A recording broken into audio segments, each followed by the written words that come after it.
Hi guys, it's Caroline, and today I've got a really weird one. It's kind of funky, but we're gonna go with it. So Thanksgiving's coming up in the US, and I thought I would do a recommendations video, but based on what your favorite Thanksgiving food is. We're just gonna go off of that.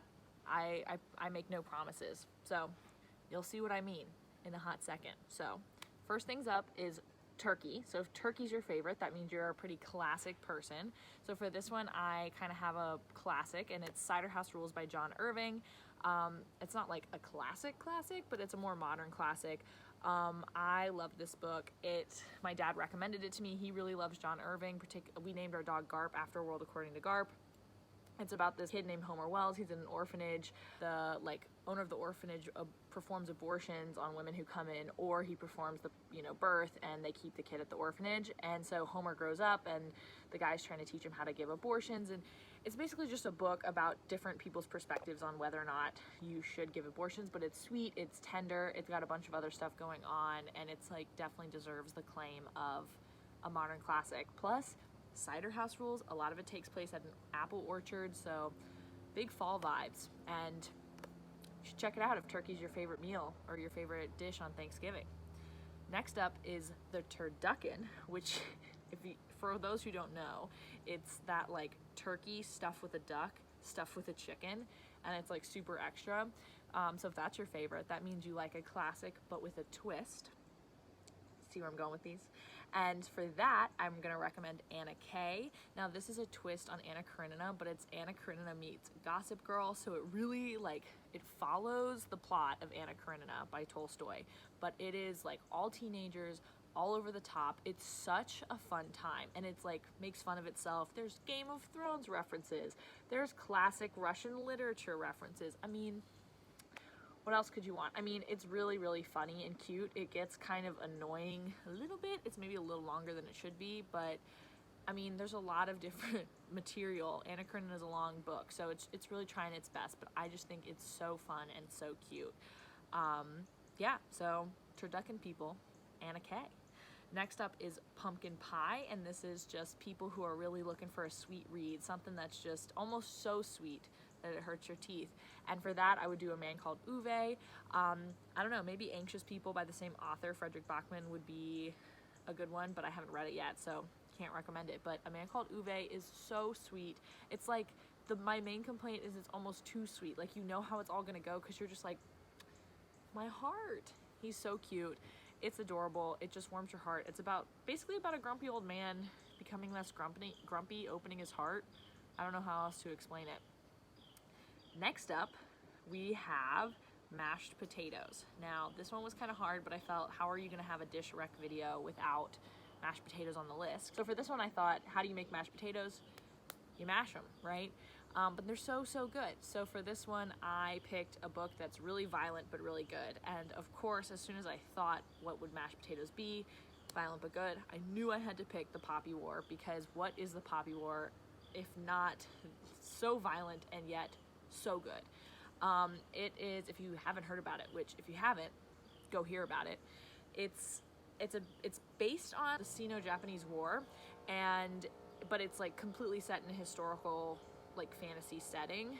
But it talks about just the price of war, opium addiction, colonization, a lot of stuff like that, racism, expectations of men and women, expectations of soldiers.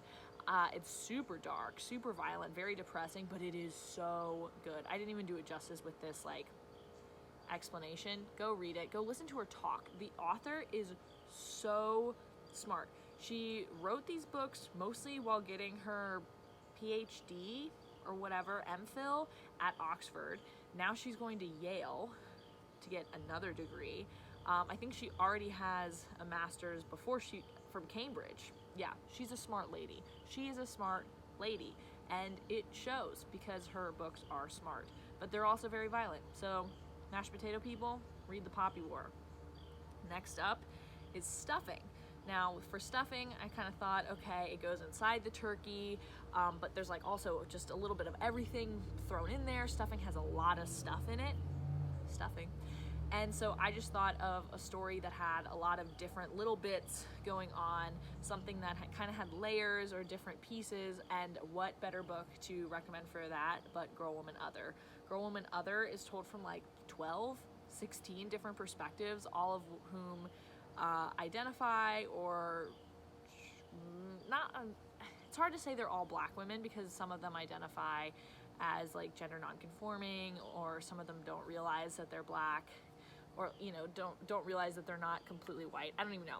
It's complicated, which is the whole point of the book. But basically it's from 16 different people and their experiences, and it just shows that like you can't categorize a single group, no matter how niche you make the group, by just like having a few voices. And it is just this chorus of all these people's perspectives and their lives, and you get the perspective from the mom, and then you'll get the perspective from the daughter. You see everyone's stories, you see all the sides of a story. It shows how there's not just like one truth, but there's also not like one immigrant story, there's not just one black woman's story, and it's so beautifully written. And I love that book. She deserved that Booker. Boy, did she. Next up is salad. So if salad is your favorite dish on Thanksgiving, good for you. Or maybe your life is sad, I don't know. But for this one, I'm gonna recommend a book that is just purely good for you. And for that, I'm gonna recommend How to Be Anti-Racist. This is a book I read this year, and I think that that was the most informative of all the books that I read.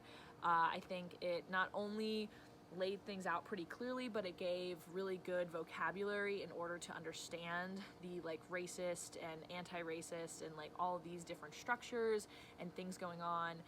But not only did it give me a good vocabulary and a decent awareness, but it also had sort of like actionable ways that we can be better both as individual people and like a society.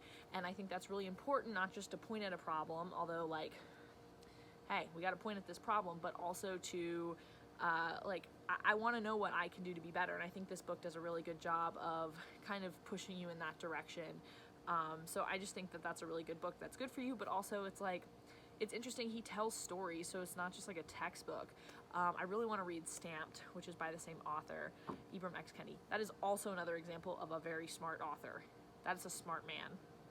And then finally, Leftovers. So there are certain things like lasagna that is often better the next day. So if you're a leftovers person, you think, you know what, Thanksgiving's all fine and good, but I'm really here for the day after. When we're eating those leftovers, I feel ya.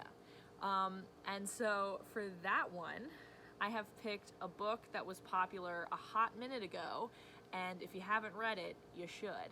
And for that, I'm gonna pick The Hunger Games.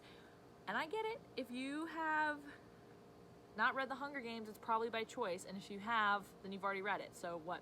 But I reread The Hunger Games this past summer. I read them as a teenager, a preteen, and here I was at 22, 21, rereading them, and I thought these are gonna be kind of be trash, they're not gonna hold up, but let me tell you, they held up, and they were the perfect thing that kickstarted my reading again. I read each of them in like a single day, but oh my god, especially the first one, rip-roaring good time. I think they do hold up in the sense that they're just fast, they're fun, they're just jam-packed. Even though I'd read them all before and I kind of knew the trajectory, I forgot all these little details, and it was so much fun. So I think it's worth the reread if you haven't read them in a hot minute, or if you've never read them and you're like, oh, I grew out of it, I'm too old, I won't enjoy it. I think you're wrong. I think you'll like them. So that's it for this very, very wacky recommendations video, but hope you enjoyed it, hope it works. I promise nothing, but all these books are good books, so you can read any of them no matter what you like on Thanksgiving. And that's that. Bye.